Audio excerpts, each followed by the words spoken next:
चाहे वो धारा 370 हो, चाहे अयोध्या के अंदर प्रभु श्री राम का भव्य मंदिर हो, या ट्रिपल तलाक का मामला 72 में श्रीमती इंदिरा गांधी जी ने गरीबी हटाओ का नारा दिया था, वो झूठा नारा था।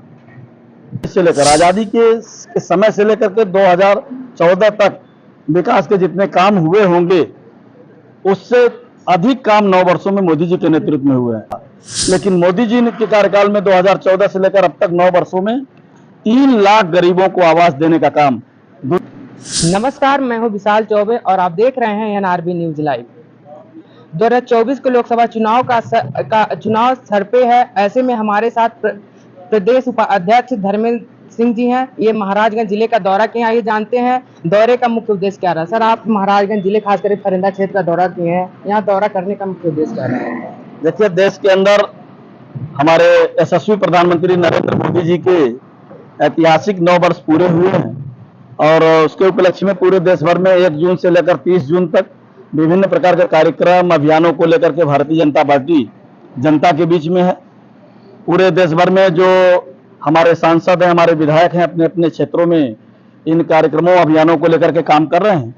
जिन क्षेत्रों में हमारे सांसद नहीं हैं वहाँ राज्यसभा के सदस्य, और जिन क्षेत्रों में हमारे विधायक नहीं हैं वहाँ विधान परिषद के सदस्य भी लगाए गए हैं। उसी क्रम में हम लोग यहाँ फरिंदा विधानसभा में आए हैं और यहाँ पर विभिन्न प्रकार की, चाहे वो लाभार्थी सम्मेलन हो या आज मोर्चों के सम्मेलन थे या पत्रकार मित्रों के साथ पत्रकार वार्ता हो, सब प्रकार के कार्यक्रम अभियानों को लेकर के हम लोग इस क्षेत्र में काम कर रहे हैं। सर, दूसरा सवाल आपसे ये कि विपक्ष लगातार आपके सरकार पर तंज कस रही है कि इनके शासनकाल में, मोदी के शासनकाल में बेरोजगारी और महंगाई चरम पे। इस पे आप क्या कहेंगे? देखिए, पहली बार देश के अंदर नरेंद्र मोदी जी के नेतृत्व में 1972 में श्रीमती इंदिरा गांधी जी ने गरीबी हटाओ का नारा दिया था, वो झूठा नारा था। गरीबों के लिए कोई काम कांग्रेस की सरकार ने नहीं किया। 1963 में डॉक्टर राम मनोहर लोहिया जी ने सपना देखा था कि हर घर में शौचालय बन जाए ताकि लोगों को खुले में शौच से मुक्ति मिले। इस प्रकार की अनेक गरीब कल्याणकारी योजनाओं को अगर धरती पर उतारने का किसी ने काम किया है तो नरेंद्र मोदी जी ने किया है। बहुत सारे विकास के काम को, विकास की एक नई ऊंचाइयों को छूने का काम आज भारत मोदी जी के नेतृत्व में कर रहा है। विपक्ष का ये झूठा आरोप है।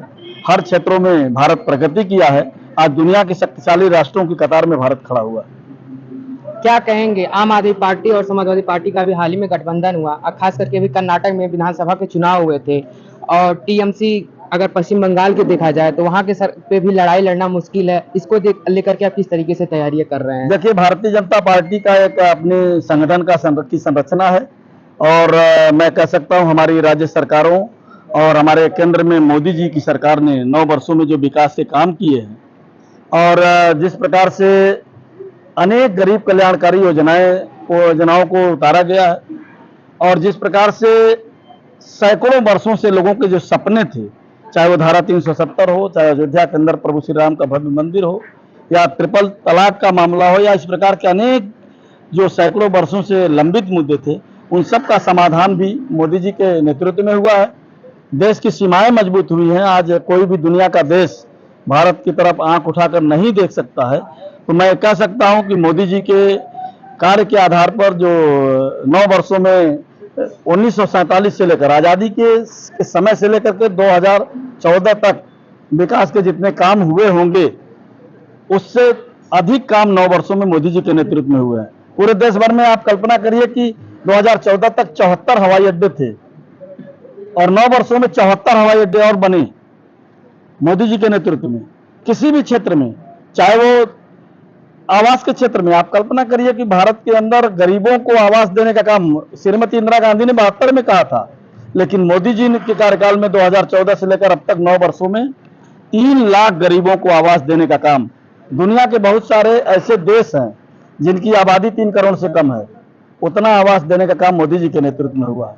11 करोड़ 63 लाख घरों में शौचालय बना करके उनको स्वच्छ भारत मिशन के तहत माताओं और बहनों के सम्मान की गारंटी देने का काम मोदी जी के नेतृत्व में हुआ है।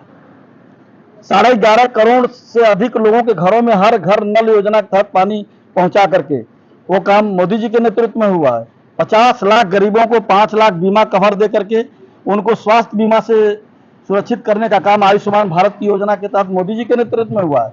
इस प्रकार न जाने कितनी गरीब कल्याणकारी योजनाओं को जमीन पर उतारा गया है, और इसलिए मैं कह सकता हूं कि 9 वर्षों में मोदी जी के कार्यकाल के आधार पर मैं कह सकता हूं कि 2014 में 2019 में जो जनता ने आशीर्वाद मोदी जी को दिया था, उससे बड़ा आशीर्वाद 2024 में फिर से मोदी जी के नेतृत्व में मिलने वाला है, और 2024 में फिर से तीसरी बार मोदी जी के नेतृत्व में भारतीय जनता पार्टी की सरकार बनने वाली है। 2024 की जो लोकसभा चुनाव होंगी, वो चुनाव लड़ेंगे क्या मुख्य मुद्दे होंगे चुनाव लड़ने के? हमारा मुख्य मुद्दा विकास का ही है। विकास के एजेंडे को लेकर के, विकास और भारत को शक्तिशाली बनाने का काम, इसी एजेंडे पर मोदी जी और हमारी राज्य सरकारों की जो नीतियां हैं, जो हमारे राज्य सरकारों ने काम किया। उत्तर प्रदेश के अंदर अगर मैं कह सकता हूं कि योगी जी के नेतृत्व में जिस प्रकार से विकास के काम हुए हैं, जिस प्रकार से उत्तर प्रदेश में कानून का राज स्थापित हुआ है, मैं कह सकता हूं कि उत्तर प्रदेश में मोदी जी और योगी जी के नेतृत्व में 80 की 80 सीटें भारतीय जनता पार्टी जीतेगी। हमारा मुख्य एजेंडा जो होगा वो हमारी केंद्र सरकार और प्रदेश सरकार के योजनाओं को जो जमीन पर उतारा गया है, और आगे अन्य विकास के काम, यही मेरे एजेंडे होंगे। हमसे बात करने के लिए आपका बहुत बहुत धन्यवाद। धन्यवाद। तो ये थे प्रदेश के उपाध्यक्ष धर्मेंद्र सिंह जी, जिन्होंने अपना विकास कार्यों को गिनाया, और इन्होंने ये भी बताया कि 24 में मुख्य मुद्दे विकास को लेकर के चुनाव लड़े जाएंगे, जो और हमारा देश को शक्तिशाली देश बनाना है। ऐसे ही तमाम खबरें हम आप तक लाते रहेंगे। बने रहिए एनआरबी न्यूज लाइव के लिए। धन्यवाद।